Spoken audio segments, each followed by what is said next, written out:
Hello दोस्तों, आज मैं आपके सामने नया टॉपिक लेकर आया हूं और जिसका शीर्षक है peasant revolt in 19th and 20th century. 19वीं शताब्दी और 20वीं शताब्दी में हिंदुस्तान में किसानों के द्वारा जो विद्रोह किए गए, हालांकि ये विद्रोहों की संख्या सैकड़ों हैं, हजारों हैं, जिसमें कि इतने विद्रोहों के बारे में हम बता नहीं सकते अभी 50 मिनट के क्लास में, लेकिन जो मुख्य जो विद्रोह है उसके बारे में हम अभी आपको बताएंगे। तो ये जो विद्रोह है 1857 के बाद का और 1857 के पहले का, इसको हम दो भाग में विभाजित किए हैं। अब सबसे पहले हमें देखना होगा कि विद्रोह क्यों हुआ, आखिर किसान इतना विद्रोह करने के लिए क्यों तत्पर हुए।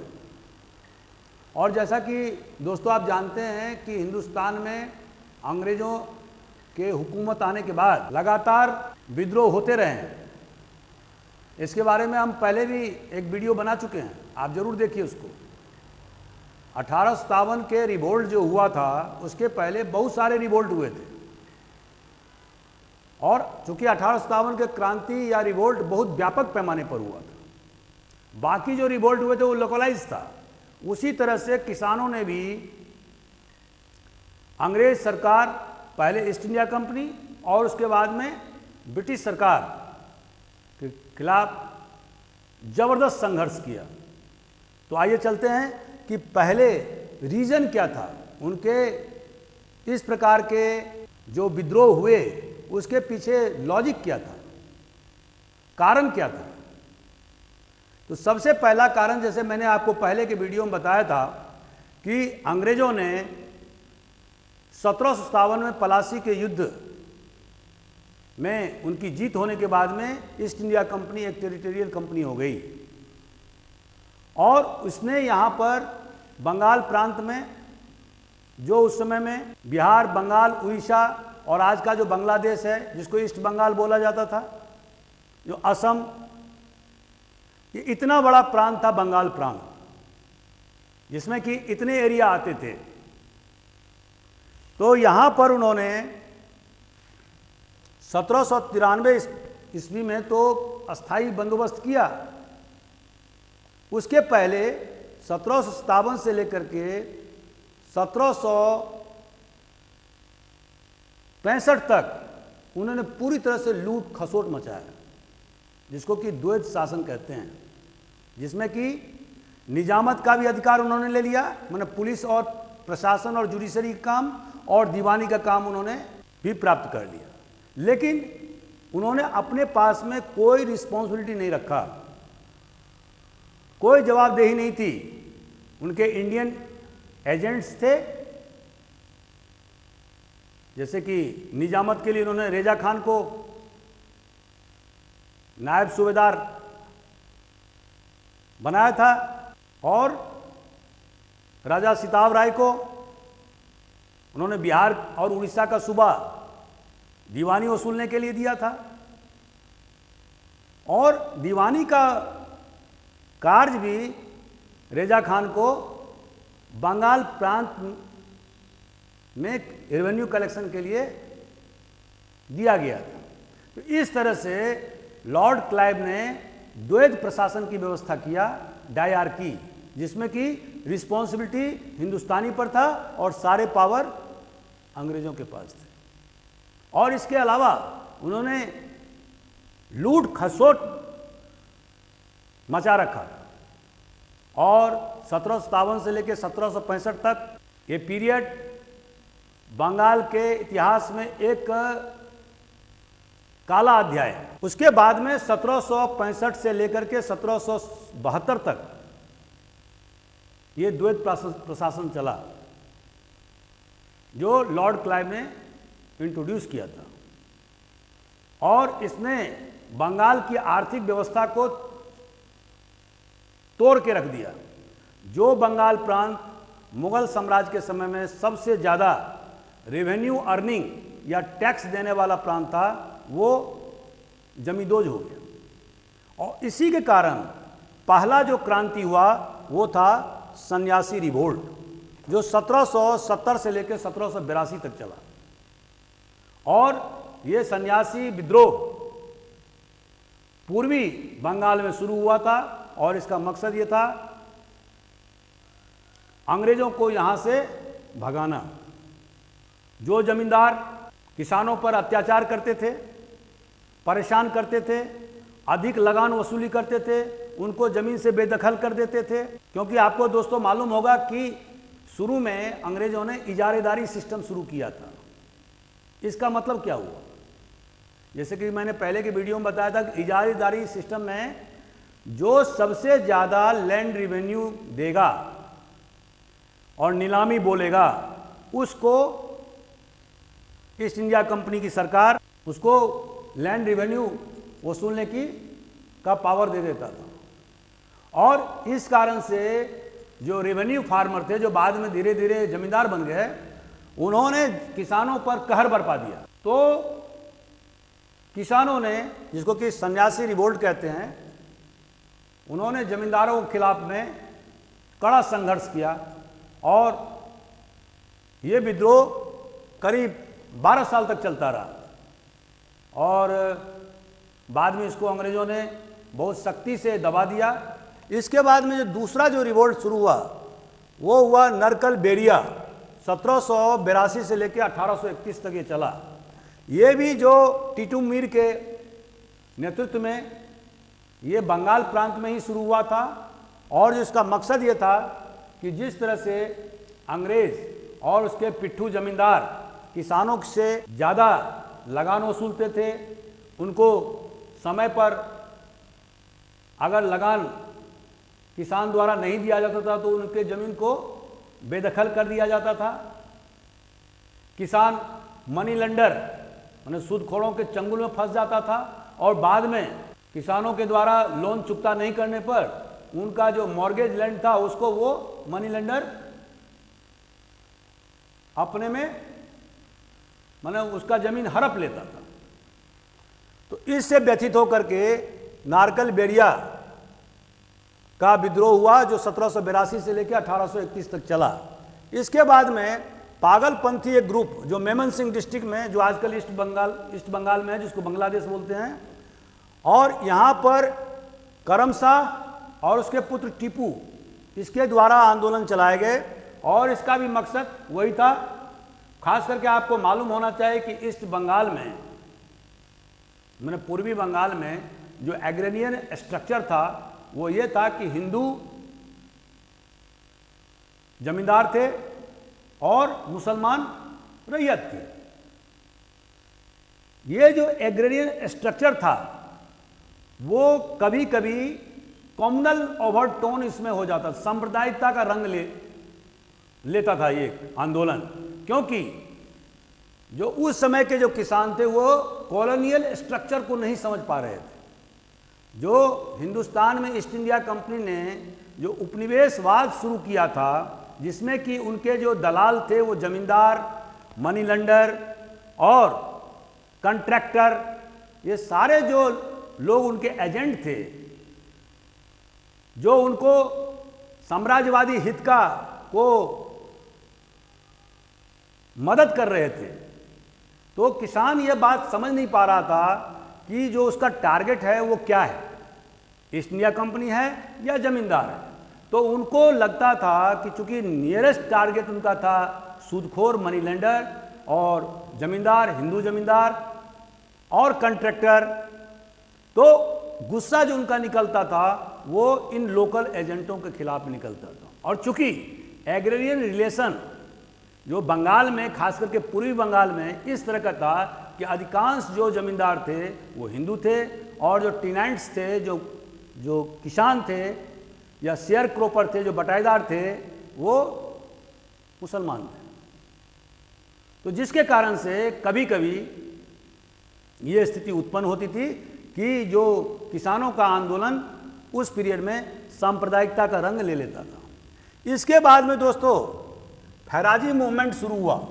ये पीरियड 1838 से लेकर के 1857 तक चला और ये दादू मियाँ के नेतृत्व में चला। इसकी स्थापना शरीयतुल्लाह, हाजी शरीयतुल्लाह ने ईस्ट बंगाल में, पूर्वी बंगाल में किया था। और इसका जो पीरियड है वो 1838 से लेकर 1857 तक का पीरियड है। बाद में ये आंदोलन बहावी आंदोलन के साथ में जुड़ गया। और बेसिकली जब आपने देखा होगा कि जब ये बंगाल का जो पार्टीशन हुआ 1905 में, इनमें फैराजी ने तो इसका समर्थन किया। तो फैराजियों ने मुख्य रूप से जो पूर्वी बंगाल का जो कृषि संरचना था, जो सामाजिक संरचना था, सामाजिक संबंध था, उसमें उन्होंने जमींदारों के साथ तो और अंग्रेजी हुकूमत के खिलाफ तो विद्रोह किया ही, साथ साथ उन्होंने एक कम्युनल रंग, सांप्रदायिक रंग भी लेना चालू किया। और जो आप देखते हैं कि जैसे कि बंगाल का विभाजन 1905 में हुआ, उसमें फैराजियों ने कहा कि नहीं ये सही काम किया अंग्रेजों ने, और इससे हमें हिंदुस्तान में एक ऐसा स्टेट मिलेगा जहां पर कि मुसलमान बहुसंख्यक होगा। इसको भी अंग्रेजों ने फैराजी मूवमेंट को बहुत सख्ती से दबाया। और इसके बाद में मोपला रिवेलियन, यहाँ भी 1836 से लेकर 1854 तक ये मोपला रिवेलियन या विद्रोह चला। यहाँ पर ये जो मोपला जो है ना, मुसलमान ऐसे जो मालाबार तट पर रहने वाले मुसलमान को मोपला कहते हैं, और ये अधिकांश किसान होते हैं। लेकिन त्रासदी वहाँ भी यही था कि अधिकांश जो जमींदार थे, जो केरल में पड़ता है, वो हिंदू थे। तो मोपला रिवेलियन भी 1836 से 1854 तक चला। और इसने भी, चूंकि एग्रेरियन रिलेशन इस तरह का था कि अधिकांश जमींदार हिंदू थे और अधिकांश टेनेंट्स या फार्मर या किसान मुस्लिम थे। तो यहाँ भी कॉमनल रंग, इस विद्रोह का भी कॉमनल रंग मतलब सांप्रदायिक रंग ले लेता था। यह विद्रोह दोबारा फिर 1920 में शुरू हुआ, उसके बारे में हम बाद में बताएंगे। मोपला रिवेलियन को अंग्रेजी हुकूमत ने सख्ती से दबाया। इसके बाद एक पैका रिवेलियन हुआ था 1817 में उड़ीसा में। आप दोस्तों जानते हैं कि पैका जो होता है वो उड़ीसा में वो फुट सोल्जर होता था, मिलिशिया क्लास कहते हैं उसको। और अधिकतर लोग इसमें किसान ही होते थे।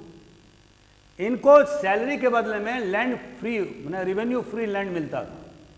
लेकिन जब 1803 में अंग्रेजों ने उड़ीसा प्रांत को अपने में शामिल कर लिया, तो उसके बाद में ये सारे जो फुट सोल्जर्स थे, जो पैका थे, वो बेरोजगार हो गए।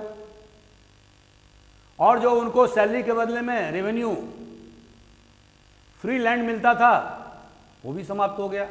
तो इसके कारण से इन्होंने भी 1817 में विद्रोह किया। हालांकि अंग्रेजों ने इसको दबा दिया। इसमें देखने वाली बात है कि अधिकांश जो पैका थे, मतलब फुट सोल्जर थे, वो किसान कम्युनिटी से आते थे। इसके बाद में हम चलते हैं पीजांट रिवोल्ट, पीजांट्स रोल इन 1857 रिवोल्ट। जैसा कि आप दोस्तों जानते हैं कि 1857 का जो क्रांति हुआ था, उसमें किसानों ने भी बढ़ चढ़ कर हिस्सा लिया, और ख़ास करके अवध के किसानों ने बहुत बढ़ चढ़ कर हिस्सा लिया था। और वो जमींदारों से, जो तालुकदार वहाँ पर बोलते थे, उनके साथ कंधे से कंधे मिला के अंग्रेजी हुकूमत का सामना किया था। इसका परिणाम क्या हुआ? परिणाम ये हुआ कि 1857 के बाद अंग्रेजों ने देखा कि किसान हमारे पक्ष में नहीं है और जमींदार हमारे पिट्ठू हैं। तो 1857 के पहले, मतलब अवध के संविलियन या एनेक्सेशन के पीरियड में, जो जमीन अंग्रेजी हुकूमत ने तालुकदार और नवाब से जमीन प्राप्त किया था या उनको छीन लिया था और किसानों में बांट दिया था, वो सारे जमीन पुनः तालुकदार को वापस कर दिए, मतलब जमींदार को वापस कर दिए। और उन किसानों ने बाद के वर्षों में हम देखेंगे कि बाद के वर्षों में उन्होंने विद्रोह किया। तो 1857 की क्रांति के बाद किसानों की हालत बहुत ज़्यादा दयनीय हो गई। अधिकांश किसान परेशान हो गए। उन्हें जो ज़मीन अंग्रेजी हुकूमत ने दिया था वो सारे वापस तालुकदार को मिल गए और तालुकदार ने उन पर विभिन्न प्रकार के टैक्स, रेंट और बेगारी या भिस्ती, जिसको कि फ्री लेबर कहते हैं, यह थोपना शुरू किया। इसके बाद 1857 की क्रांति के बाद में 1857 की क्रांति के बाद में सबसे पहला जो इम्पॉर्टेंट जो क्रांति या रिवोल्ट हुआ वो था इंडिगो रिवोल्ट। और ये रिवोल्ट दिगंबर विश्वास के नेतृत्व में 1859 से लेकर 1860 तक चला। एक्चुअली में बंगाल में जो अंग्रेजी जो प्लांटर्स थे उन्होंने किसानों को मजबूर कर दिया था कि तुम अपने ज़मीन में से कुछ हिस्से में इंडिगो माने नील का उत्पादन करो, और इसके लिए वो उनको लोन ग्रांट करते थे और बाद में उन पर वो कॉन्ट्रैक्ट पर साइन कराते थे। और इस तरह से उल्टा सीधा कॉन्ट्रैक्ट पर, एग्रीमेंट पर साइन कराने के बाद में उनसे वो भारी कीमत वसूलते थे और जिससे किसान बहुत परेशान हो गए। तो किसान चाहता था कि वो चावल का उत्पादन करे, लेकिन अंग्रेज प्लांटर्स जो थे वो विदेश में इंडिगो को निर्यात करने के लिए यहाँ पर नील की खेती करते थे। तो इस तरह से बाद में जब किसानों का विद्रोह अपने चरम पर पहुंचा तो सरकार ने, और ये खास करके नादिया डिस्ट्रिक्ट में यह आंदोलन बहुत तीव्र हो गया था, तो बाद में सरकार ने एक कमीशन नियुक्त किया और उन्होंने कहा कि नहीं, कोई भी अंग्रेजी प्लांटर्स किसान को उनके ज़मीन से बेदखल या इविक्ट नहीं कर सकता है। और फिर यह आंदोलन शांत हो गया।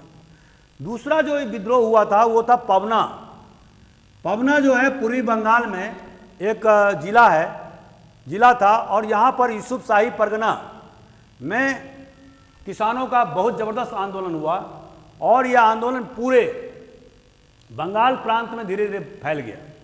जो मेन जो मकसद था इस आंदोलन का वो ये था कि किसान जिस तरह से जोर ज़बरदस्ती कर रहे थे, किसानों के साथ जो जोर ज़बरदस्ती किया जा रहा था, किसानों के साथ जिस तरह से जोर ज़बरदस्ती किया जा रहा था और उनको ज़मीन से बेदखल किया जा रहा था, उन पर भारी लगान वसूले जा रहे थे, मनी लंडर के द्वारा या सूदखोरों के द्वारा गांव देहातों में जबरन ज़मीन कब्जे किए जा रहे थे। इससे खौफ खा करके पवना के किसानों ने ज़बरदस्त आंदोलन चलाया और इसके कारण से ये जो आंदोलन चला वो 1870 से लेकर 1885 तक चला। और बाद में गवर्नमेंट ऑफ माने ईस्ट इंडिया कंपनी को बंगाल टेनेंसी एक्ट 1885 पास करना पड़ा और जिसके तहत में उन्होंने एश्योर किया कि किसी भी किसान को उसके ज़मीन से बेदखल नहीं किया जाएगा। इसके बाद एक दक्कन में, खास करके महाराष्ट्र में, कर्नाटक में 1874 में बहुत ज़बरदस्त विद्रोह हुआ किसानों के द्वारा। और किसानों ने जैसा कि आप जानते हैं कि उस इलाके में अंग्रेज़ों ने रैयतवारी सिस्टम शुरू किया था और रैयतवारी सिस्टम में किसान ज़मीन के मालिक तो ज़रूर हो गए थे, लेकिन उनका जो टैक्स जो था, माने रेंट जो था, वो 50% से ज़्यादा उन्होंने अंग्रेज ने लगान वसूल कर लिया। और ख़ास करके जब अकाल पड़ता था उस परिस्थिति में किसान वो रेंट देने की स्थिति में नहीं होते थे, तो फिर किसान क्या करते थे, मनी लेंडर के पास जाते थे और ये मनी लेंडर अधिकांश गुजराती और मारवाड़ी होते थे। और जब किसान वो ज़मीन लगान नहीं दे पाते थे या समय पर वो लोन चुकता नहीं कर पाते थे, तो जो मॉर्गेज लैंड होता था उसको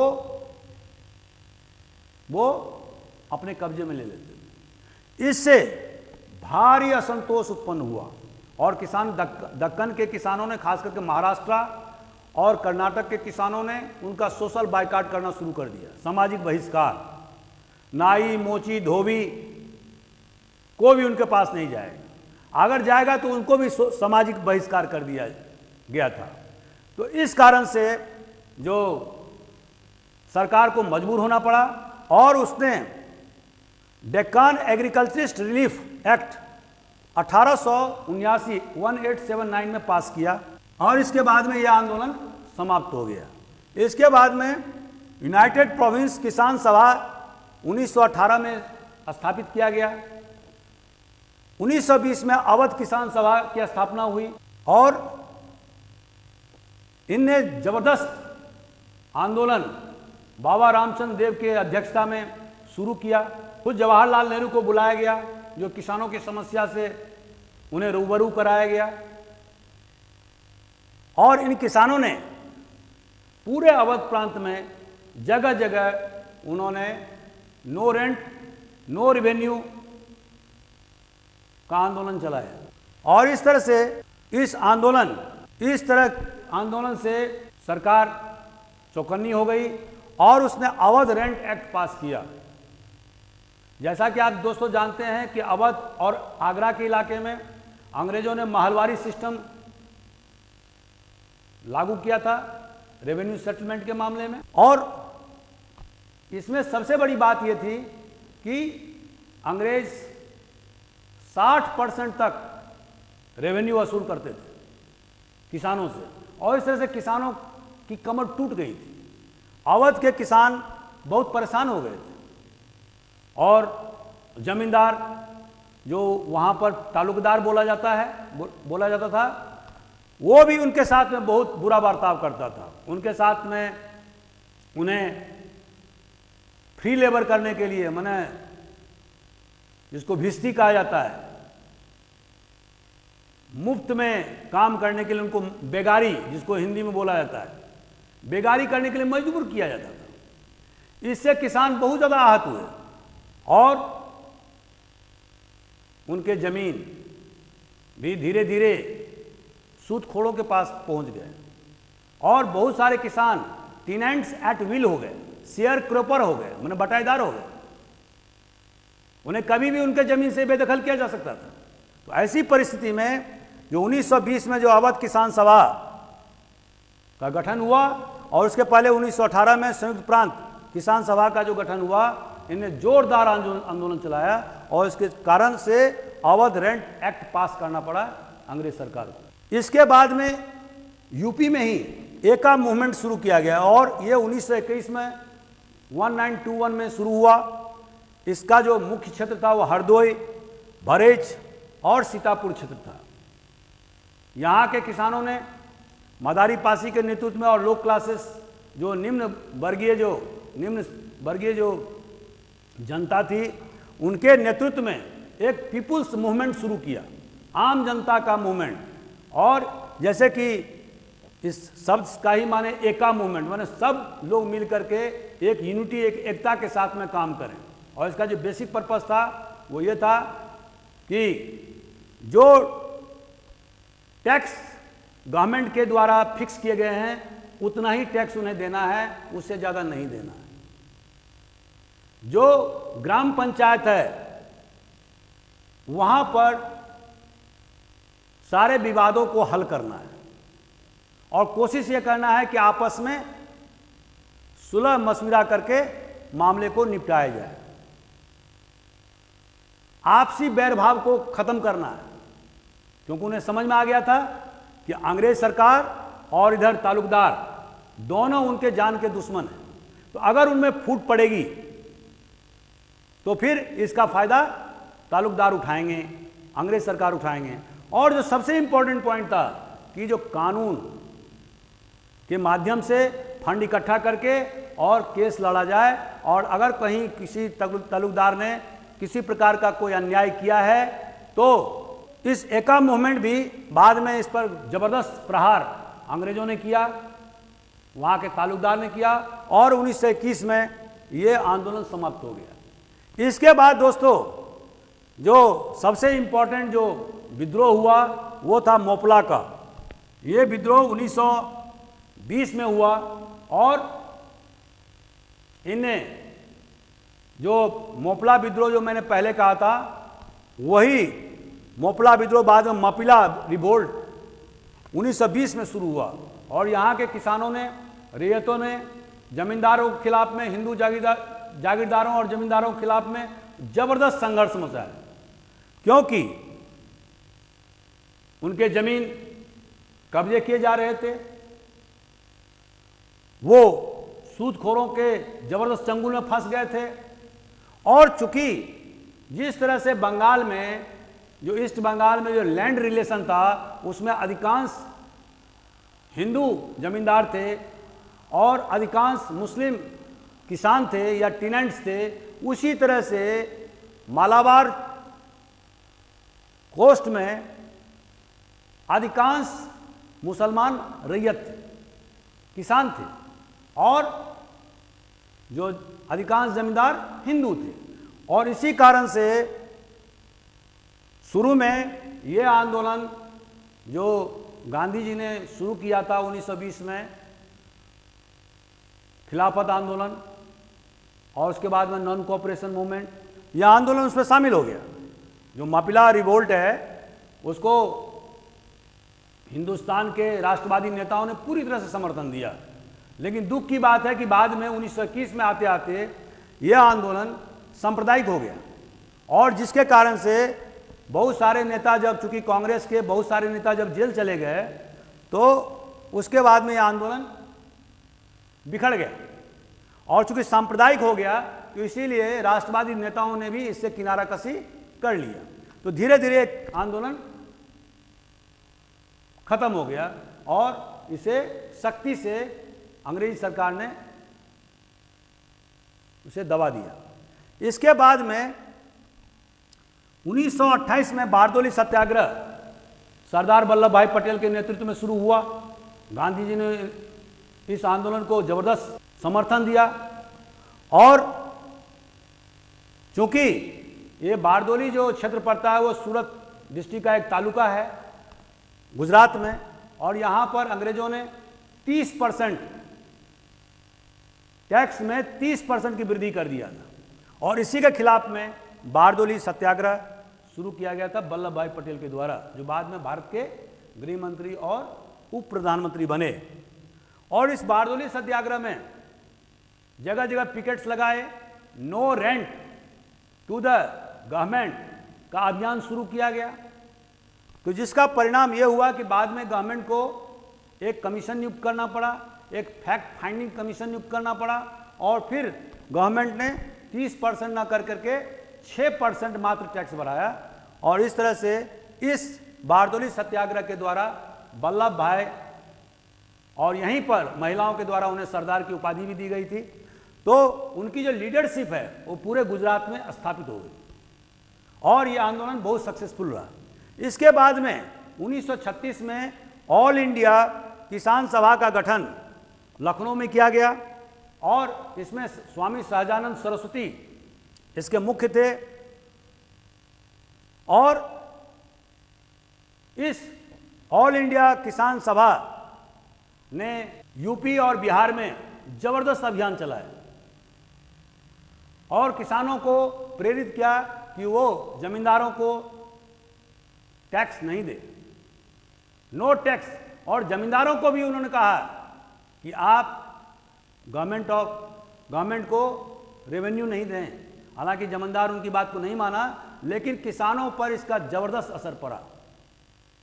इसके पहले 1930 में जब गांधी जी ने सविनय अवज्ञा आंदोलन शुरू किया था, तो वहां भी किसानों ने बढ़ चढ़ करके हिस्सा लिया था, और उन्होंने no rent to the government का नारा बुलंद किया था, और इसकी अगुवाई तत्कालीन कांग्रेस प्रेसिडेंट जवाहरलाल नेहरू ने किया था। और यह आंदोलन जोर शोर से चला। बाद में ऑल इंडिया किसान सभा का गठन 1936 में होने के बाद में यूपी और बिहार में इनके सैकड़ों ब्रांचेस खुले, बहुत सारे किसान उसके मेंबर हुए, और बाद में यही किसान कांग्रेस के स्वतंत्रता आंदोलन में, उनके अभियान में भी शामिल हुए। तो इस तरह से इनका बहुत जबरदस्त प्रभाव किसान आंदोलन में रहा। और खास करके स्वामी सहजानंद सरस्वती का।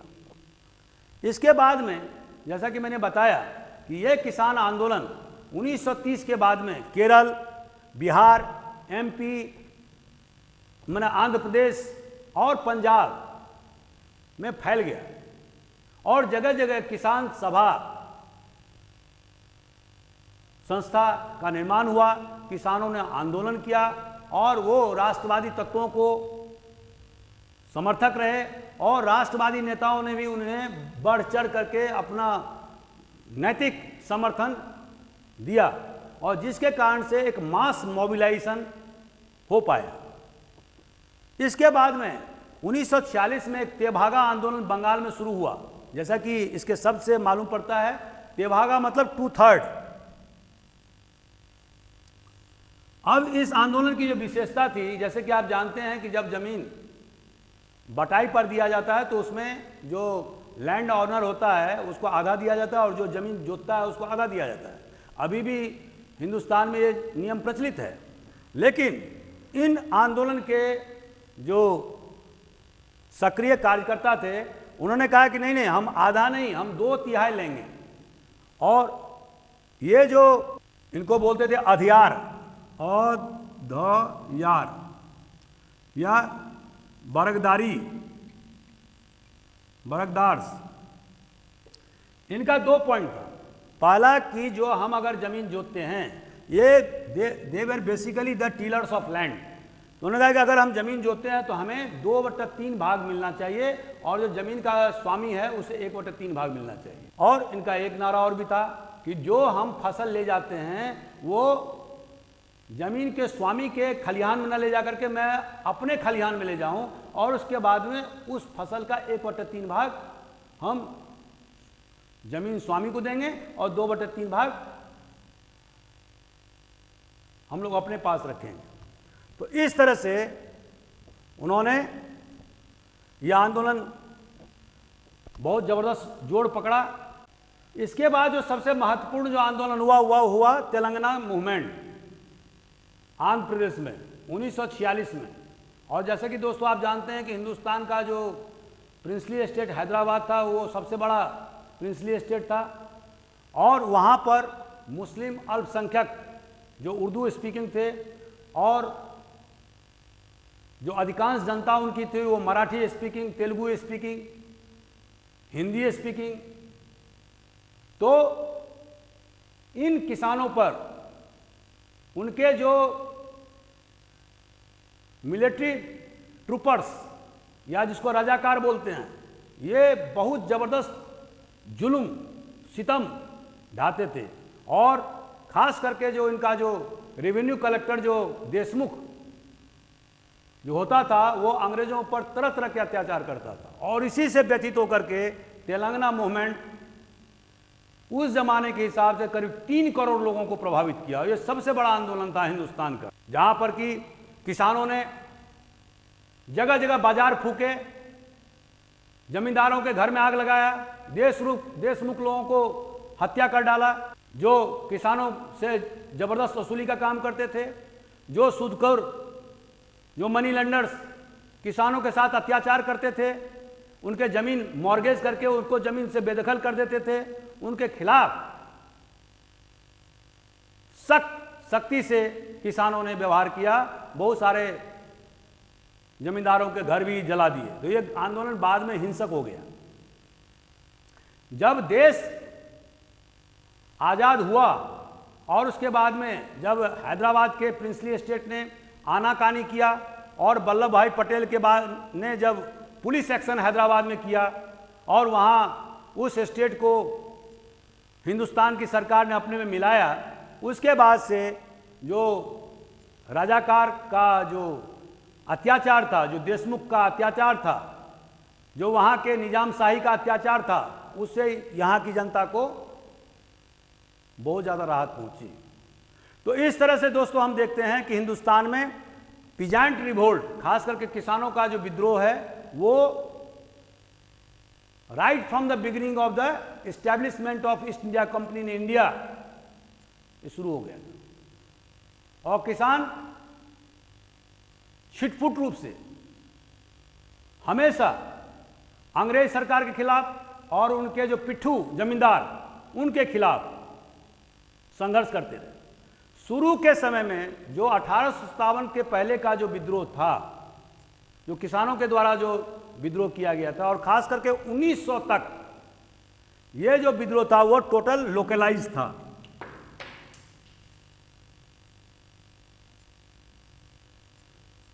क्षेत्रीय था। और दूसरा, ये समझ नहीं पाते थे कि जो किसानों के ऊपर जो अत्याचार जो किया जा रहा है उसके लिए मूल जो कारण है वो है कॉलोनियलिज्म।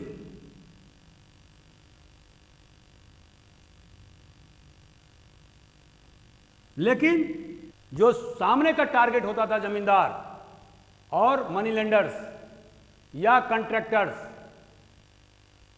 उन पर इनका गुस्सा उतरता था। और जैसे कि आपने देखा कि डेक्कन राइट्स में 1779 ईस्वी के लगभग हुआ था दंगा, उसमें उन्होंने अंग्रेज सरकार के कोई खिलाफत नहीं किया, बल्कि जो वहाँ के जो गुजराती और जो मारवाड़ी जो मनी लेंडर्स वहाँ जाते थे और उन्होंने तरह तरह के जो ऊंचे दर पर सूद जनता को देते थे, किसानों को देते थे, और बाद में भारी दर पर ब्याज वसूलते थे, तो निशाना कौन था? मारवाड़ी और गुजराती। लेकिन वो ये नहीं समझ पाते थे कि इसके पीछे जो है वो ब्रिटिश औपनिवेशवाद वो जिम्मेवार है। बाद के वर्षों में 1900 ईस्वी के बाद जब राष्ट्रीय आंदोलन अपने चढ़ाव पर था, तो किसानों को भी ये बात समझ में आने लगी कि असल जो दुश्मन है वो ये जमींदार नहीं है, ये तालुकदार नहीं है, ये सूदखोर नहीं है, बल्कि ये तो केवल ब्रिटिश सरकार के एजेंट हैं। असली जो शोषक है वो है। तो इसीलिए दोस्तों आपने देखा होगा कि 20वीं शताब्दी के उत्तरार्ध में विभिन्न प्रकार के किसान आंदोलन शुरू हुए, और किसानों ने, जैसे ऑल इंडिया किसान सभा, उसके पहले अवध किसान सभा, उसके पहले संयुक्त प्रांत किसान सभा, और इसके अतिरिक्त विभिन्न राज्यों में, जैसे मैंने अभी बताया, पंजाब में और बिहार में, आंध्र प्रदेश में, इन राज्यों में किसानों का जबरदस्त संगठन शुरू हो गया। और इन्होंने ब्रिटिश साम्राज्यवाद के असली जो कैरेक्टर था, उसके जो असली चेहरे थे, उसको उन्होंने समझ लिया था। और इसी कारण से उन्होंने जगह जगह आंदोलन किया, बंगाल में आंदोलन किया। तो दोस्तों इस तरह से हम देखते हैं कि जो 20वीं शताब्दी तक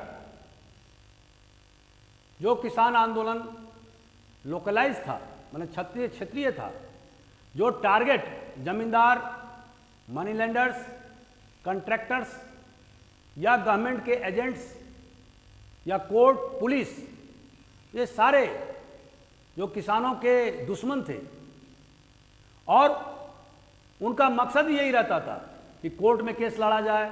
वो फंड इकट्ठा करते थे और उसके बाद में कोर्ट में वकीलों के फीस भरते थे और केस लड़ करके वो अपनी ज़मीन को प्राप्त करते थे। लेकिन 20वीं शताब्दी के उत्तरार्ध में जब राष्ट्रीय आंदोलन आगे बढ़ता गया और जब गांधी जी का नेतृत्व में देश जबरदस्त मास मोबिलाइजेशन की तरफ बढ़ा, तो किसानों में भी आत्मचेतना का संचार हुआ, और उन्होंने समझा कि जब तक ब्रिटिश साम्राज्यवाद को उखाड़ कर नहीं फेंकेंगे तब तक किसानों का कल्याण नहीं हो सकता है। तो इसीलिए उन्होंने विभिन्न प्रकार के संगठन हर राज्य में स्थापित किए। अब सवाल उठता है कि इस किसान आंदोलन या रिवोल्ट का पॉजिटिव साइड क्या हुआ, माना सकारात्मक इसके रिजल्ट क्या आए। तो दोस्तों इसके सकारात्मक रिजल्ट ये आए कि देश के आज़ादी होने के बाद में सबसे पहले भारत सरकार ने जमींदारी उन्मूलन कानून लाया 1951 में, और इसके तहत में जो जमींदारों के पास में जो एडिशनल लैंड थे वो अतिरिक्त जो भूमि थी वो किसानों में बांटा गया, वो आज तक बट रहा है। जो खेतिहर किसान थे, जिनको कि बटाईदार के रूप में जमींदारों ने या अंग्रेजी सरकार ने कन्वर्ट कर दिया था, वो अपने जमीन के मालिक हो गए। इतना ही नहीं, गवर्नमेंट ने लैंड सीलिंग एक्ट लगाया और उन्होंने कहा कि एक आदमी को, एक परिवार जो 5 आदमी का परिवार है, उसको 18 एकड़, अगर सिंचित भूमि है तो 18 एकड़ और अगर असिंचित है तो 25 एकड़, इससे ज़्यादा ज़मीन आप नहीं रख सकते। और बाकी जो ज़मीन है वो सब ज़मीन जो है ना सरकार का है। सरकार जो है संबंधित जिले के कलेक्टर को आदेश देती है कि वो ज़मीन उसको कब्जा कर लिया जाए और उसे भूमिहीन किसानों में बांट दिया जाए, और सरकार इस तरह का काम करती रही। इसका बहुत ज़बरदस्त प्रभाव पड़ा। सरकार ने सबसे पहला कानून जमींदारी उन्मूलन एक्ट लाया था, ये याद रखने वाली बात है। तो इस तरह से कांग्रेस सरकार किस तरह से किसानों की समस्या को समझती थी और किस तरह से स्वतंत्रता आंदोलन में किसानों ने कांग्रेस के लीडरशिप के साथ में कंधे से कंधे मिलाकर के काम किया, ये सबको मालूम है, जग जाहिर है। तो दोस्तों, आज के वीडियो में मैं अपनी बात यहीं समाप्त करता हूं। अगर ये वीडियो आपको अच्छा लगता है तो आप ज़रूर इसको लाइक करें, सब्सक्राइब करें, शेयर करें और मेरा हौसला अफजाई करें। अगर आपको कोई समस्या आती है तो आप 8349750565 इस पर ज़रूर कॉल करें। हम आपके साथ हैं और आपकी सफलता मेरी सफलता है। इसी विश्वास के साथ में आज मैं अपना उद्बोधन समाप्त करता हूं। Thank you very much.